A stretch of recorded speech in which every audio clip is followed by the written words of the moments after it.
Hello, beautiful people. Thank you for being here and welcome to another video with me, Jade. Who else would it be with? And in this video, I want to talk around the concept about intentions versus goals.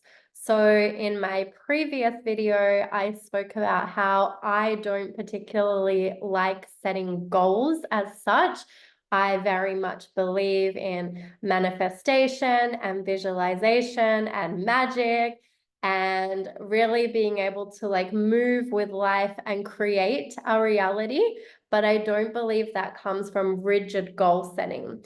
And so there's a few concepts I'd like to introduce today, which are things that have been taught to me by various mentors over the years and have really supported me to more move with the flow of life and co-create with life and with greater forces out there rather than trying to control everything and force everything and set these rigid goals that don't necessarily come to be or that prevent me from showing up as my true self because I'm fixated on something that isn't in alignment.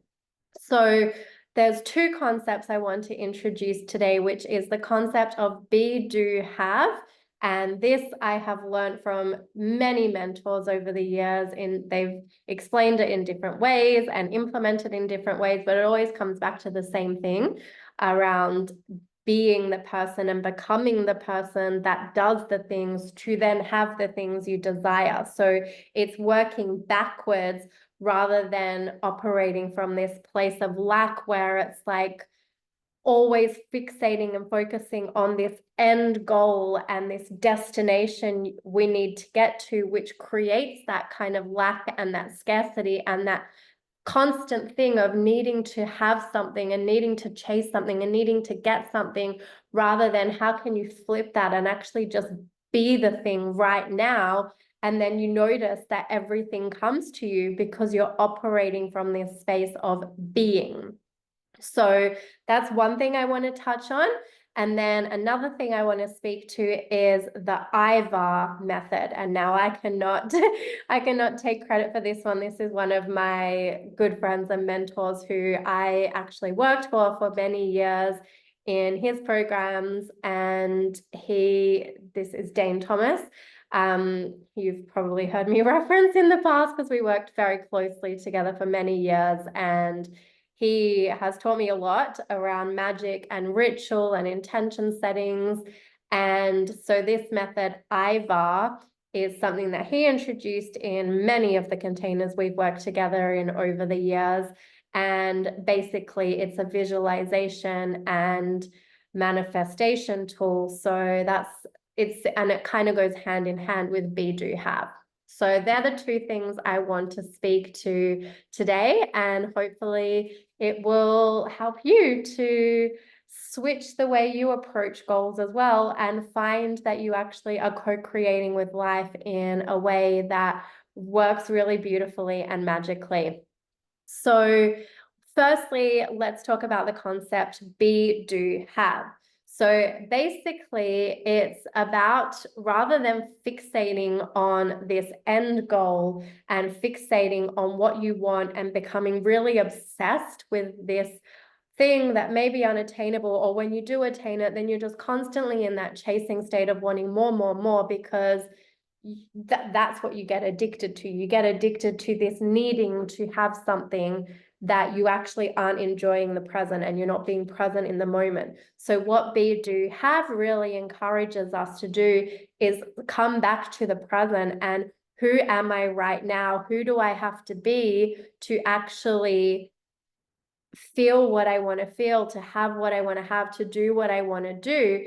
And how can I do that right now? So what kind of emotions do I want to experience? What kind of feelings do I want to have each day? What kind of confidence levels? So see how this also ties in with the whole power versus force, and it's operating at these different levels on the scale of consciousness.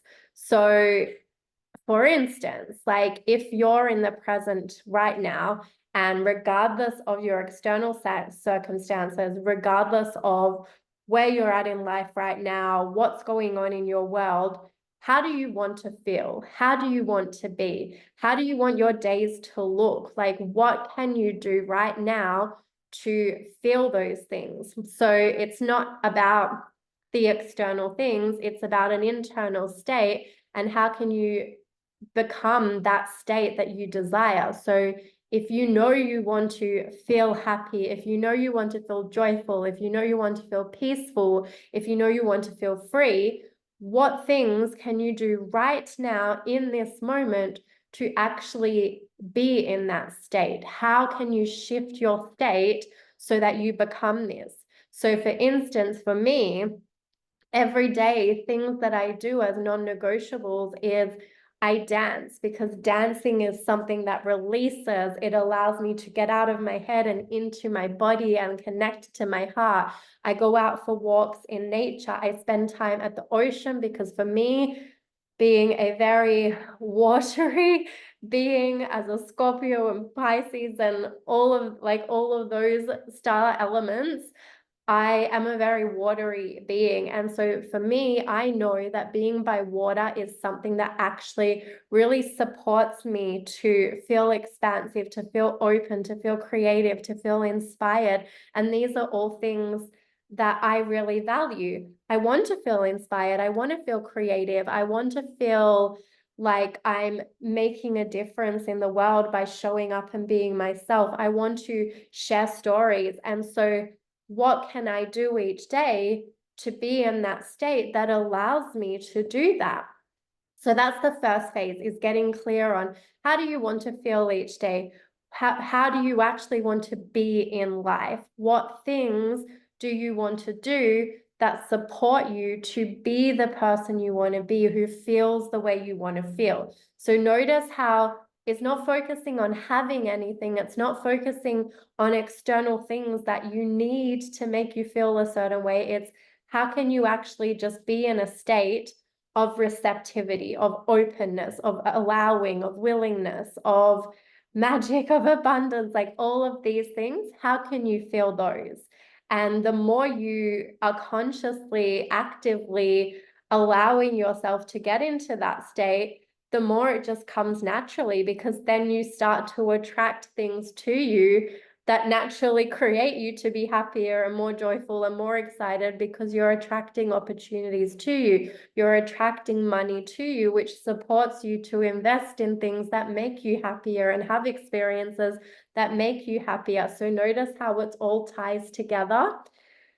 And so once you know who you want to be and the kinds of feelings and emotions and things that are tied to that, then what do you need to do?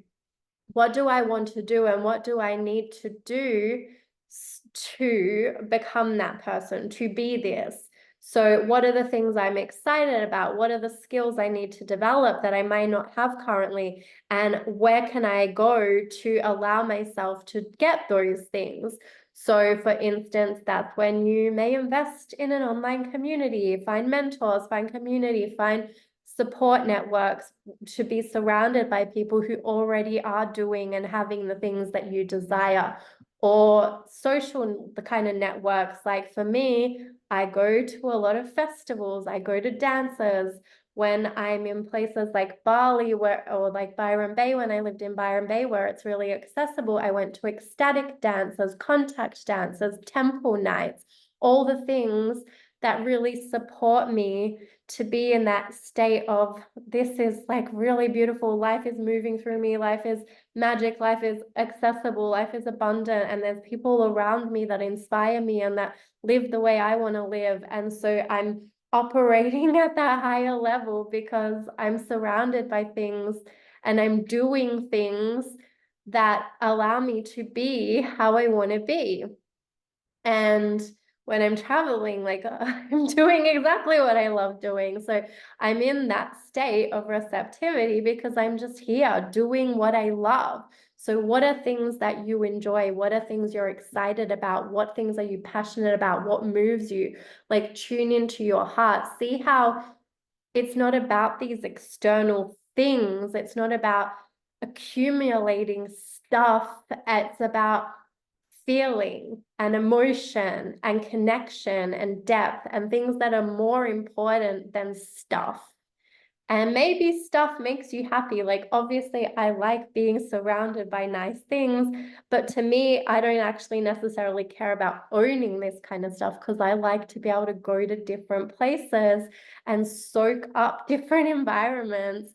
And so for me, it's more about how can I actually be in this state of being able to travel so I can move around and live in nice places all over the world and connect with people all over the world. And so then in the being and the doing, you create the having. The have comes from the being and the doing. It's not chasing that first, it's becoming that. And so that by becoming that emotional state, you then attract those things to you, and then you just naturally have what you want, because you'll become a magnet for it, because you're open to it and you're receptive for it and you're willing and allowing it. So basically, it's the outcome of becoming the person that attracts those things. So rather than being fixated on goals, instead, what you've done is you've set an intention and you've moved in that direction, because you're moving with courage. You're moving from this state of, I know that if I allow myself to feel this way, it doesn't matter if I have that thing. I can feel this thing right now, but I can choose to feel this right now, because this is the feeling I want to feel. Like, that's how simple it gets to be. It's not about, when I get this, then I'll feel this. It's, I'm going to feel this now. And because I feel this, then things are naturally going to open up for me. See how it's a slight tweak and it makes all the difference. And because the intention is a definite decision, the outcome's already done. You know that you want this thing, you know that you desire this thing, and it's going to come, because you're focused on being that person today. You're not focused on, when I get this thing, then I'll be happy. When I have more money in my bank account, then I'll feel good about myself. When I have this, then I'll show up. When I have this credential, then I'll be able to be this person. You're flipping the switch and you're being the person first. And then the universe and God naturally conspire with you, because you're saying, you're making a claim and you're doing it now, and you're being ready and willing for it. So that's the be, do, have concept. And then basically IVAR takes it a step further, because it's intention, visualize, action, release. So in the be, do, have, it's kind of focusing on the intention section. Then what the IVAR method brings in is, it's then, okay, so now we're visualizing this thing and we're taking action towards it. So you know how you want to feel, you know what you want to do. So what actions can you take to actually allow that and support that to happen? So for instance, when it's related to business and you know you want to hit a certain income goal, okay, so you know that you want to get that goal because you want to feel these things and you want to do these things, and in doing those things you then get to have the things that you desire. So you set that intention and you visualize yourself in that experience. You know how it's going to feel. You start to feel that. You start, when you picture it as well, you start to feel it, because you're actually creating that vision in your mind, and you're seeing yourself in that vision, and you're experiencing that it's possible, and you're dancing with the field of possibility and potential. And then from the visualization, you're more inspired to take action, because you've seen it now, you've tasted it, you've felt it, and now you're going to take actions towards it. So that's where the doing comes in. And then the key here is to release it and not obsess over it. So you take the actions, you know what you've got to do, you do the consistent reps, but it's not because you're trying to get somewhere, it's because you're becoming the person and you're being the person and you're doing the things that create the things to come into reality. So that's the other flip, is to not obsess and to become so enamored by the journey and by the experience and by feeling all the magic you get to feel right here in this moment when you choose it. That's how the things become the reality. And to take it one step further, if you really want to get deeper in the visualization of it, then 2 exercises I'll leave you with. You could do the perfect day exercise, which I'm sure if anyone's been in any kind of personal development scene, you may have already heard about this before.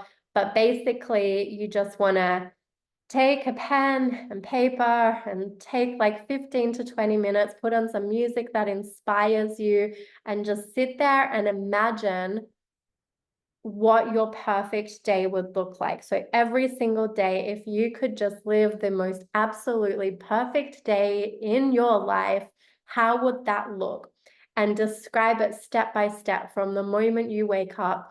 What do you smell? What do you hear? What do you see? Where are you? Who's around you? What like activate the senses, really make this a sensory experience, and focus on all of the different elements of the day. So from the moment you wake up, what do you do? What happens from there? Where do you go from there?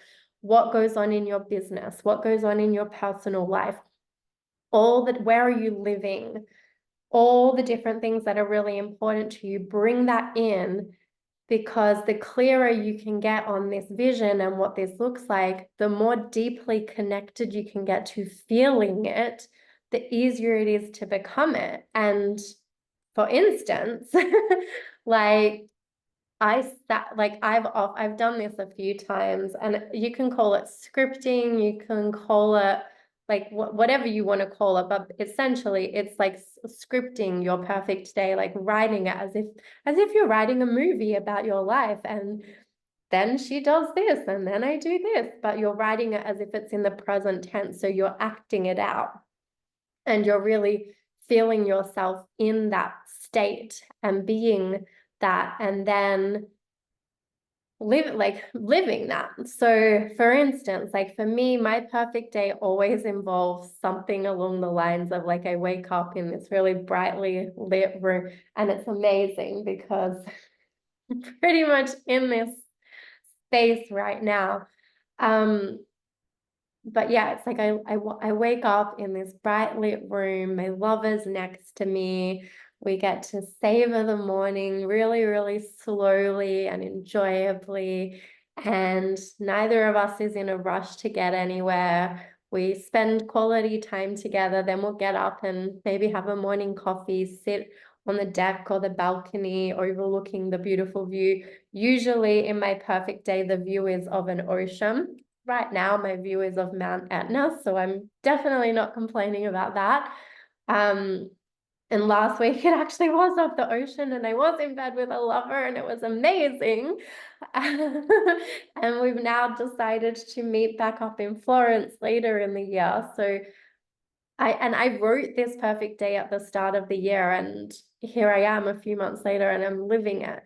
And this is the beauty of like my perfect day, because my day does change because I obviously like to move around. So there's certain things that tweak and change, but the perfect day is always like it starts and it flows, and it involves exploration and being in new environments, and it involves being able to get on my laptop and do work and serve my clients and create my content and inspire people and write and do the things that I'm passionate about and excited about. So really leaning into that for you, like what does your perfect day look like? And think about things like time you wake up, time you go to bed, what do you do in the morning, what would you eat throughout the day, who's with you, where are you going, what friends are in your life, what's your goals, what's your vision, what's your creative pursuits, what's your passions, like what time do you start work, how many hours do you work, where do you work from, All of these kind of things, really, really hone in on that and allow yourself to dream and to just really feel yourself in that. And then if you want to take it a step further, once you've written it out and scripted it, you can speak it out, because then you're speaking it into existence. And you could speak it out into like voice notes, put some nice background music over it, like turn it into a cute meditation thing, and listen to that when you're going to bed, or listen to that first thing in the morning when you wake up, and just like have that like that's going into your subconscious, like, this is my reality, programming your mind with your own script.